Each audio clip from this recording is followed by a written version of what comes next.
You wanted the best. You've got the best podcast. The hottest podcast in the world. The Chris Voss Show, the preeminent podcast with guests so smart you may experience serious brain bleed. The CEOs, authors, thought leaders, visionaries, and motivators. Get ready. Strap yourself in. Keep your hands, arms, and legs inside the vehicle at all times, because you're about to go on a monster education roller coaster with your brain. Now, here's your host, Chris Voss.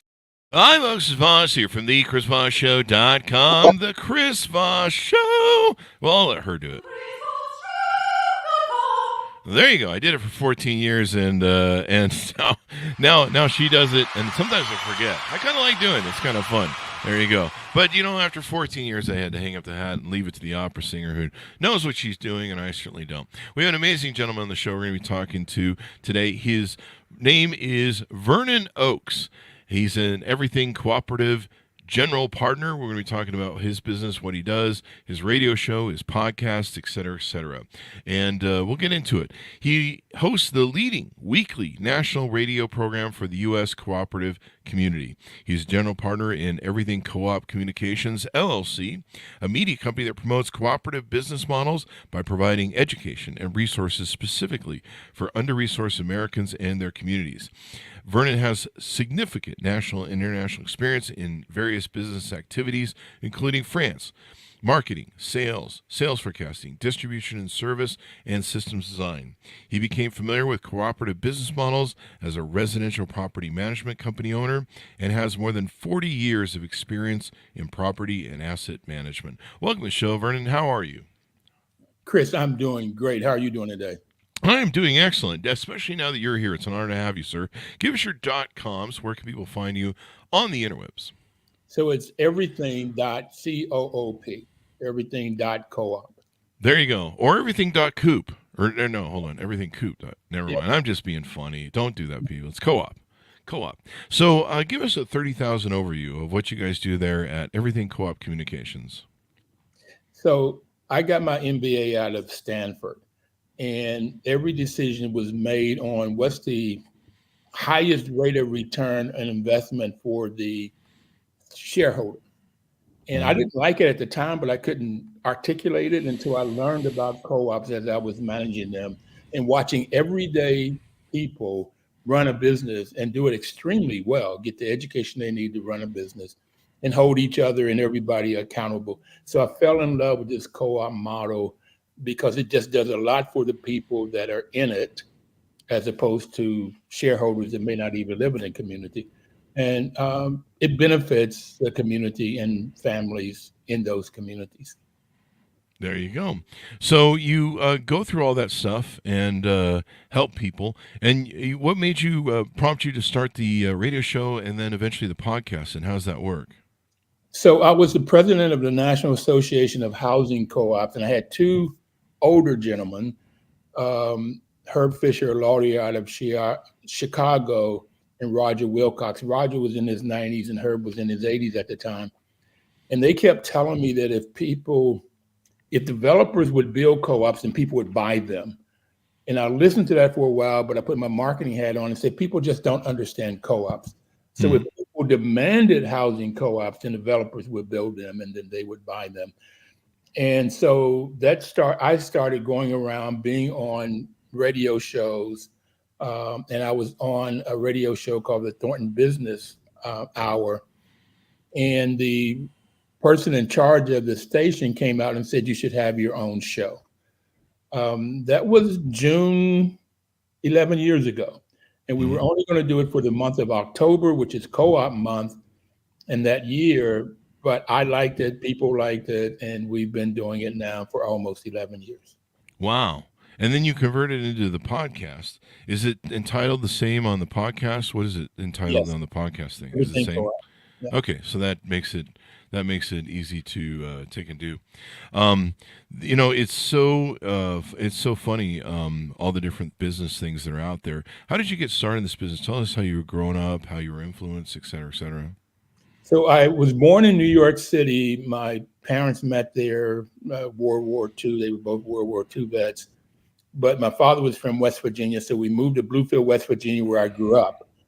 And there was a lot of cooperation, people working together. I remember a group of us got together, dug out a hill, and made a basketball court.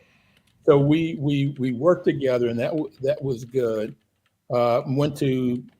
We integrated in 1955. Went through junior high, middle school, high school, and majority white schools, and then went to Bluefield State College, which was a historically Black college. Never learned anything about co-ops on that education. Taught a year, then I went to Penn State and got a master's in math, taught 2 years, and went to Stanford and got an MBA, and then worked for Cummins Engine Company out of Indiana, and ran a distributorship for them in Puerto Rico. Then I came to DC, worked for Howard and ran their MBA program a couple of years, but I taught marketing there. And then I started my property management business. Wow. That led me to co-ops. There you go. So define what a co-op is for people. Let's get a breakdown, lay a foundation on the meaning of that as you describe it. So a co-op, as I describe it is a business created by its members for the benefit of its members. Okay. And there are basically 4 types of co-ops. If the business is owned and controlled by the employee, it's called a worker co-op, and therefore you can have any business you can think of. If the business is owned and controlled by the people that uses those products or services, it's called a consumer. They consume the products or services. And there you have credit unions, housing co-ops, rural electric co-ops, or consumer co-ops, REI, that a lot of people know about, recreation equipment. And then there's 2 more that a lot of farmers use. One is called a purchasing co-op, where a bunch of farmers come together and buy in bulk, and normally they create a business that buys in bulk, and therefore they get a better product at a lower price. And then farmers and other people are beginning to do that also, creating purchasing co-ops. Ace Hardware is a purchasing co-op. Really? All those hardware dealers belong to Ace, which buys and warehouses nails and stuff, so they can compete against the big box stores. Oh, wow. That's why Ace has stayed around all these years. Yes. Yeah. Marketing co-ops are co-ops that individuals or businesses, again, farmers, will come together and create a business to market their products. So a farmer can therefore spend their time growing whatever they grow, and then they have another company they can send their milk to, or cows to, or eggs to. Like farmer co-ops. And those are marketing co-ops, or sometimes they're called producers. Cap Creamery is an example of that. They take the milk and they make cheese and cottage cheese. But there's all kinds of, I'm just trying to think of, I used to, I just had a brain. There's all kinds of farmer co-ops. Let me just leave it at that. There you go. Yeah. And so when you do your radio show, when you do your podcast, when you do your consulting, I imagine you do consulting for this as well, coaching or something like that? Yes. Yeah. When you do that, are you usually helping people know how to navigate the ones they have currently set up better, or are you doing them to help them, show them ways that they can benefit by setting it up and making things work? So most of what I do is I help people to figure out how to do it better. I do a lot of training in financial management. I don't do as much in creating them. There are people around that help people to create. There's co-op development centers. Most of them are financed by Department of Ag, and they're on rural, but sometimes they're in urban areas also, that helps people to start co-ops and figure out how to make sure that they're successful. There you go. Now, it seems to me that a lot of co-ops, or some co-ops, like, for example, the farmers co-ops, these are technically, at one time, they were probably competitors, right? So they were all competing for business and distribution. But by seeing the vision of co-opting up and working together instead of competing each other, they found that they had a more powerful sort of lobby or conglomerate. Is that correct? Is that a good analysis? We can get you into this world too. That's excellent. That's exactly what happens. Co-ops are operated by values and principles. Okay, and one of the principles is cooperation among co-ops, and co-ops end up helping each other. Another principle, which is the one I liked first, was the fifth principle, is education, training, and information. So co-ops are always training each other on best principles, best ways of doing businesses, best practices, and they share information more than compete. It's more of working together, and this is this cooperation among co-ops. But you should also have credit unions helping housing co-ops, and housing co-ops might help a food co-op. Food co-ops could be either owned by the employees or owned by the consumers. They were mostly started with owned by the consumer. Yeah. There you go. And so, I know UPS used to be employee owned, but is that an employee owned company? That's not really a co-op. Union Pacific or United Parcel Service. 90% sure is not a co-op. It may be an ESOP, which is another form of employee stock ownership, another employee ownership model. But I'm 90% sure it's not a co-op. There you go. There you go. So, if you're out there listening in the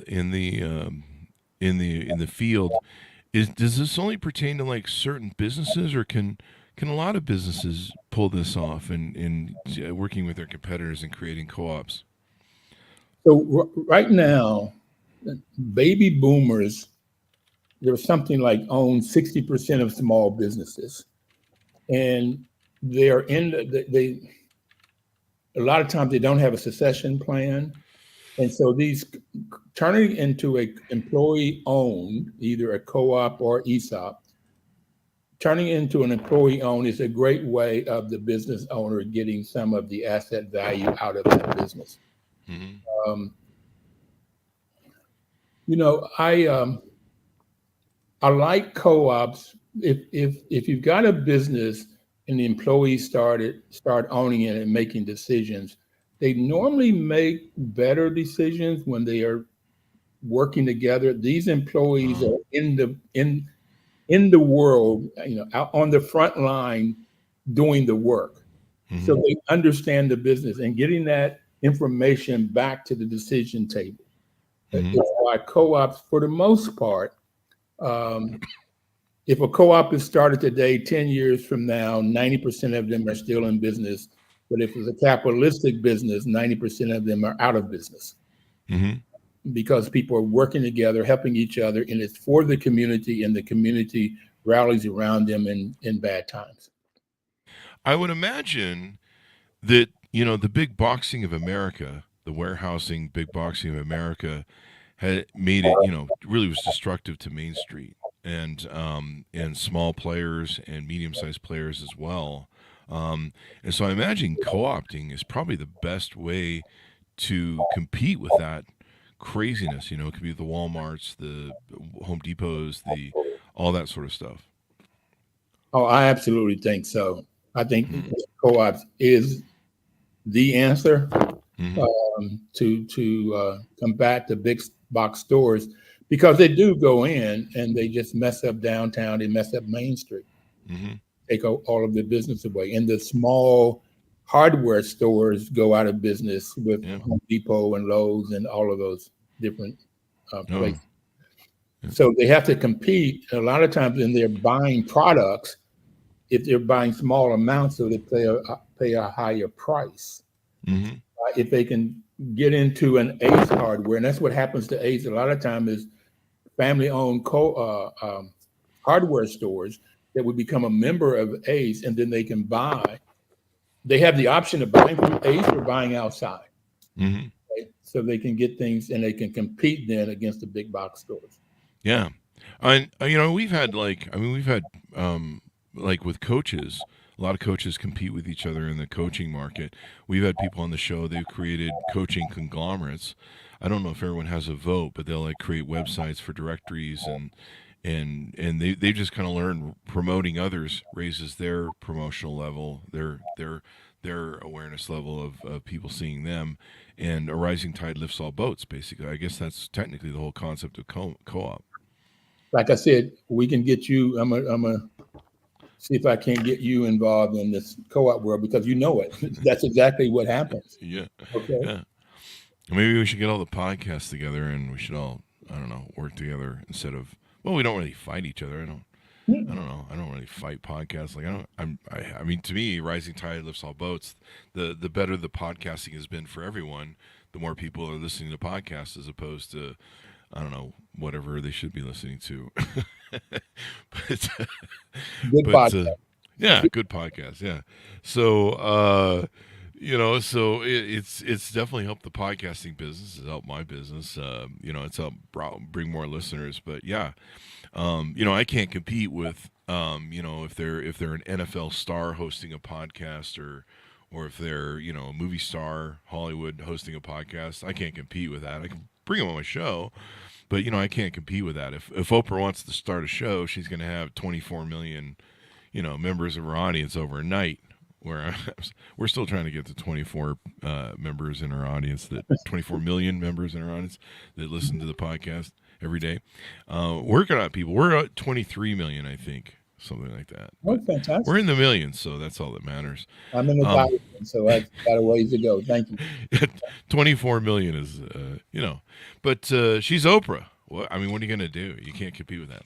So maybe we should all bind together and fight Oprah. We should all the podcasts should get together and we'll just go to war with Oprah and talk shit about her. No, I'm just kidding. Well, don't do that. That's not very nice. I think another way of doing it is see if we can get Oprah included into the co-op world or working together so we can live all tied up.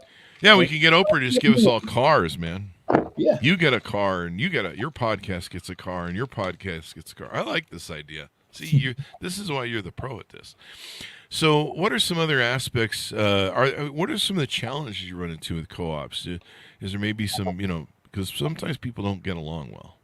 So I found that my mind went to ticking. And so not only is it Cabot Creamery in terms of marketing co-ops, but Land O'Lakes, Ocean Spray. Oh, that's right, Land O'Lakes. Okay. There's a co-op in Pittsburgh called Ujamaa that are Black females that are artists. And artists are beginning to use co-ops because they have a storefront where they sell their jewelry and paintings and clothing, which individual artists couldn't do, and they have a web page presence. Now, with having said that, I forgot your question. I was saying, what are some issues that happen with co-ops? Like, sometimes everyone doesn't get along. How do you navigate those things? That's the hard part of co-ops. As a property manager, I found that most co-ops, they flourished and people work really well together and so forth. But if you got a president often it would be the president of the board that greedy. They're greedy for power or money. Okay. You mean there's a different way not to be greedy than power for money?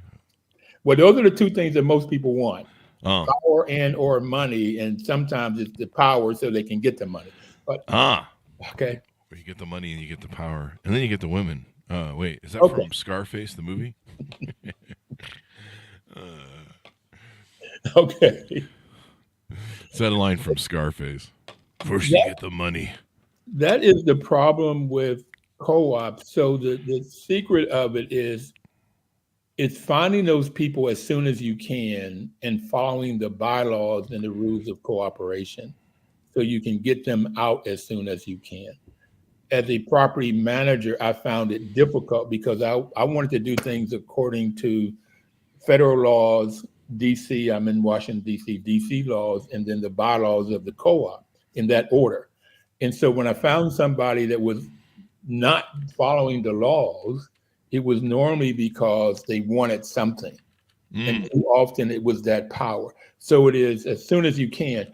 And I would have to go and get help.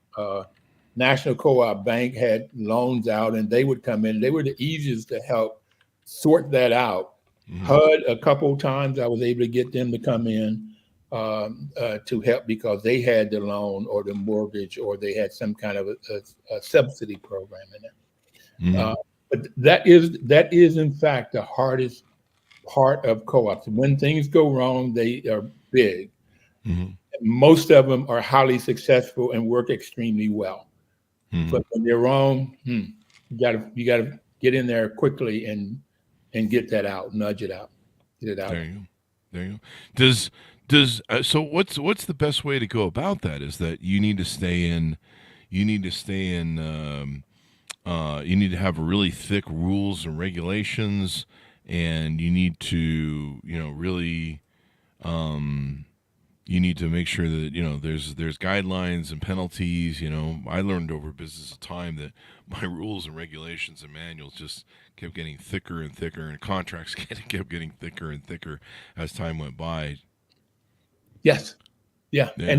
But it is really knowing what's in the contract, really knowing what's in the rules, and then holding people to it. Yeah. You don't just let things fall, and it's so much easier either not catching it or seeing it and say, "Oh, that's not that bad. It won't be that bad. It'll go away." But that stuff normally builds. It snowballs. Yeah, it normally snowballs, which is kind of an issue. So yeah, I imagine you just have to have good controls, probably large councils, right, where there's maybe a board that makes a lot of decisions as opposed to one guy, maybe. So in a co-op, the members elect a board of directors, 5, 7, 9 members, and that board then has to implement the bylaws. And where it goes wrong is if people on that board won't follow the bylaws, okay, or you get somebody elected to president again that doesn't want to follow because they want the money or the power. There you go. So you got to have people that are, sort of city councilman type people, maybe. I don't know if that's a good one. Yeah, but power corrupts everybody, I think, when it comes down to it, and money. If you don't have people that will follow the rules and hold people accountable, and that's what I liked when I first got involved in this, that people were holding each other accountable to pay their mortgage, rents, or they call co-op fees, to pick up behind their animals, to whatever it is, okay?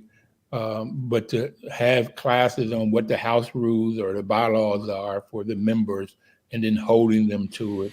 And it may be $100 fine if they don't, but as soon as you find out that somebody's not doing what they're supposed to do or parking in the wrong place, then you act. There you go. So it sounds like it's fun. It's complicated, but the fact that you can have more lobbyist power, more business power, more buying power, I imagine, for your, if you're having to buy stuff for your inventory or production, to make your widgets, you can buy things cheaper because you're grossing up and basically able to buy in bigger bulk as a co-op. It makes sense. I mean, especially when these companies, these big box companies you're competing with now have pretty much almost unlimited resources. But Chris, what I found the biggest benefit of co-ops comes in two flavors. One is the people build up their financial wealth, build up knowledge. Financing is a part of it, but build up financial wealth. But the bigger thing that people build up is self-worth and dignity. When people in a co-op, you have an affordable housing co-op, they come in, too often nobody listens to them. Too often they don't have voice.